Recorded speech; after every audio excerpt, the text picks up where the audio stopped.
Brandon McGair here with Daniel James, both for Year Review, coming to you from underneath the Michael Jordan statue here at the United Center, where we both just saw the Providence College basketball season come to an end in the Sweet 16, losing to top seed Kansas 66-61.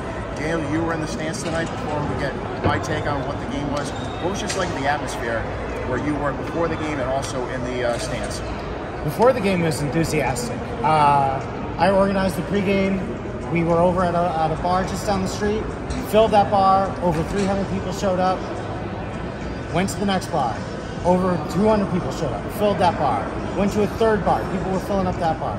People were excited about the Providence Friars. People came out from all over. It wasn't just people in Chicago, it wasn't just people coming out from Providence, people from New Jersey, from New York, from Texas, from Florida, from Miami, from California, from Massachusetts. I mean, you know, name a state, you had Providence Friars out here from it. It was really a very unique experience for me. Never before have I seen so many fans from so many areas come out to support the team in one congregated area and be excited about this program and be enthusiastic about this program. The closest I may have ever seen it was 2014 during the Big East Tournament Championship year, but even then, it wasn't the same magnitude, it wasn't the same importance, it was something different. People were anticipating the opportunity, they were anticipating the idea that we could go on, we could keep moving, we could get to the Final Four, we could replicate 1987. I think that was the idea that a lot of fans had, and a lot of fans were excited about. Then the game tips off, and then all of a sudden, Kansas looked like a juggernaut. And holds the Flyers in check, blocking shots at the rim, holding up a PC team that was coming off such a great game shooting-wise against Richmond. PC missed the first 11 threes before Al Durham got one late there. And you limp off to the locker room down 9, which I thought was almost a minor victory in itself, considering how tough it was shooting-wise for the Friars in the first half. Yeah, I agree. My thought on this whole game was very simple. We need to come out the way that we did against Richmond. We can't do it against South Dakota. We can't do it against Creighton. We can't do it against Savor, DePaul, any of those Big East teams, any of those NCAA teams. We need to come out shooting in a way that really made a difference, because it's going to be a fight all night. We're going to be trading blows with Kansas, and it's either going to be a game where we're getting run off the court or we're fighting to the very end. And I thought early on, we had some good baskets, but we didn't get the threes that we needed. We were missing a lot of good looks, really good looks, and that broke my heart. We also were missing a lot of easy twos. We were giving Kansas an opportunity to exploit us on offense that, quite frankly, I was rooting for us to negate given the past few games, and we didn't do that. So Kansas was able to exploit us. I was thinking we were very fortunate to be down 9. We came within striking distance in the second half, but we couldn't get it done ultimately. It's a marathon, not a sprint, and we could not finish that marathon. We just got the sprint in. You got the sprint in, you were down 13 with about 16 minutes to go. Noah Hochul all of a sudden reverts back to the Buffalo form where he's hitting threes all over the court. This game is tied, and then another pivotal development happens. Nate Watson has to get to the bench with 4 fouls, and that opens up the interior for Kansas. Yeah, I thought Nate getting his 4th foul really killed us. Nate is such a crucial part of our front court. He sets the pace, he sets the tone, he sets the attitude. I think that's the big thing. His father on Twitter always talks about what is the attitude, what is the things that you can't measure in the box score.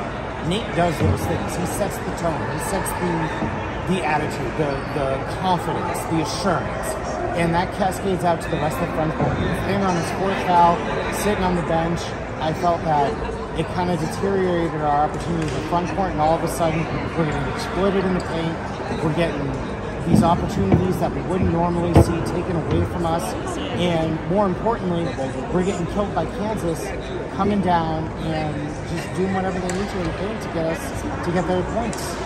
You always remember the final game, especially a loss. It stings. However, the big picture: 27 wins, 5 losses. From a team that was picked 7th in the preseason coaches poll, rises to the top 10 on a couple occasions, wins the program's first ever Big East championship, gets to the Sweet 16 for the first time since 1997. When Friar fans look at this season, they should have no complaints whatsoever.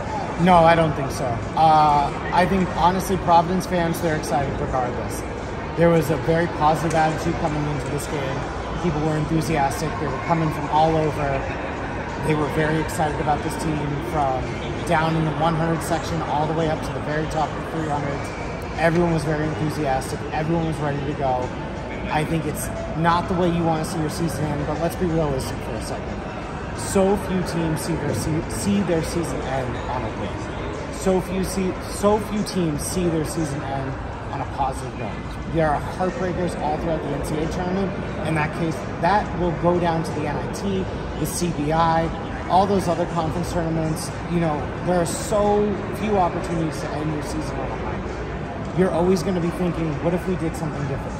What if we had an opportunity to go back and correct one thing? Maybe we would have won this. Maybe we wouldn't end the season this way.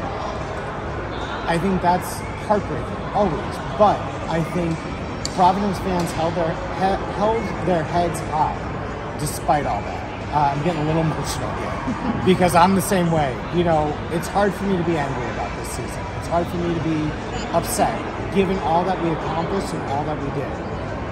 I'm very proud of this team. I think a lot of fans are. A lot of fans are not leaving thinking we should have been an Elite 8 team. We should have been a Final Four team. Yes, we wanted that, of course. Every fan wants that. But not every fan will recognize the accomplishments that their team did get.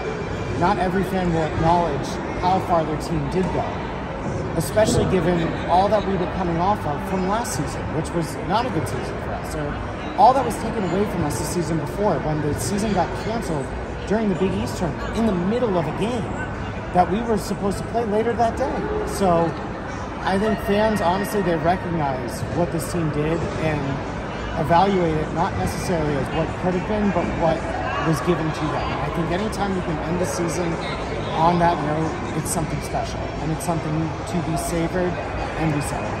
And that's what those fans are doing. It was definitely a special season, one to savor, and we'll sign off here from the United Center where the Friars write their final chapter on what was a truly memorable 2021-22 season.